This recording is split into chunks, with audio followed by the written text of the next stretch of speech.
Shalom jemaat yang dikasihi Tuhan. Renungan kita hari ini berjudul Hidup yang Berdampak. Firman Tuhan yang diberikan dari Kisah Para Rasul 11 ayat 24 berbunyi, karena Barnabas adalah orang yang baik, penuh dengan Roh Kudus dan iman, sejumlah orang dibawa kepada Tuhan. Iya, siapakah Barnabas ini?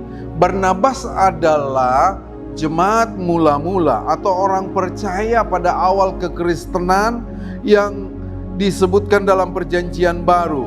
Namanya berarti putra penghiburan atau putra nubuat dalam bahasa Arab. Itu arti dari Barnabas. Nah, dikatakan tadi Bapak Ibu Saudara yang dikasihi Tuhan bahwa Barnabas mampu membawa orang-orang datang kepada Tuhan karena dia penuh dengan Roh Kudus. Percaya kau saudara, kalau kita dipenuhi oleh Roh Kudus, maka apa yang dikatakan dalam Kisah Para Rasul 1 ayat 8 itu, kamu akan menerima kuasa ketika Roh Kudus turun atas kamu. Maka semuanya kita akan dimampukan untuk berubah, dimampukan untuk bertobat. Nah, hari ini kita belajar satu tokoh ini, yaitu Barnabas. Barnabas dikatakan penuh dengan Roh Kudus dan iman. Dia menjadi teladan iman dan kehidupan rohani yang kuat, yang mengandalkan pimpinan Roh Kudus setiap hari.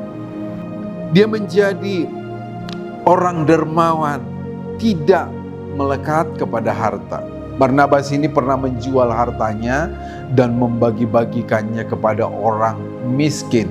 Sama dengan apa yang dikatakan Kisah Para Rasul pada jemaat mula-mula, mereka membagi-bagikan hartanya. Bahwa Barnabaslah yang pertama menerima Paulus. Ada banyak tokoh-tokoh yang lain, ada banyak hamba-hamba Tuhan yang lain takut kepada Paulus. Karena Paulus pada saat itu baru bertobat, baru mendapatkan sesuatu di Damsyik itu. Tetapi Barnabas, dia punya hati siap menerima pertobatan daripada Paulus. Dia tidak meragukan apakah Paulus itu nanti akan kembali ke jalannya semula. Tetapi dia adalah orang yang berani menanggung risiko untuk itu. Barnabas melihat Paulus sudah dicap pada saat itu penganiaya jemaat Tuhan, penganiaya orang Kristen. Tetapi ketika dia bertobat, Barnabaslah yang pertama meyakinkan orang-orang bahwasanya benar-benar Paulus itu sudah berubah dan bertobat. Dan mereka melayani bersama-sama. Walaupun satu hal, mereka akan berpisah dalam pelayanan. Mereka berselisih paham. Karena apa? Karena memang Barnabas ini punya hati menerima orang lain. Ketika mereka sepelayanan dengan Paulus, lalu mereka ingin membawa Barnabas, ingin membawa Yohanes yang disebut Markus. Paulus berkata, jangan. Dia bukan orang setia. Tetapi kekeh, sekali lagi, Barnabas adalah orang yang bisa meng-hire orang lain, yang bisa meyakinkan orang lain untuk bisa dipakai Tuhan.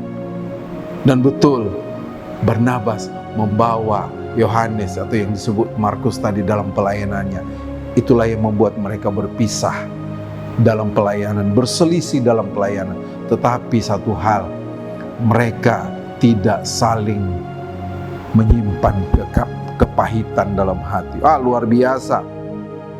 Barnabas adalah manusia biasa yang tidak luput dari banyak kekurangan. Jadi yang patut kita benar-benar contoh, menjadi teladan bagi kita. Ada satu pribadi, yaitu pribadi Yesus Kristus Tuhan. Oleh karena itu Bapak Ibu Saudara yang dikasihi Tuhan, biarlah apa yang dilakukan Barnabas itu baik kita teladani. Tetapi satu teladan yang hidup bagi kita adalah teladan pribadi Yesus Kristus Tuhan yang luar biasa. Tuhan Yesus memberkati kita.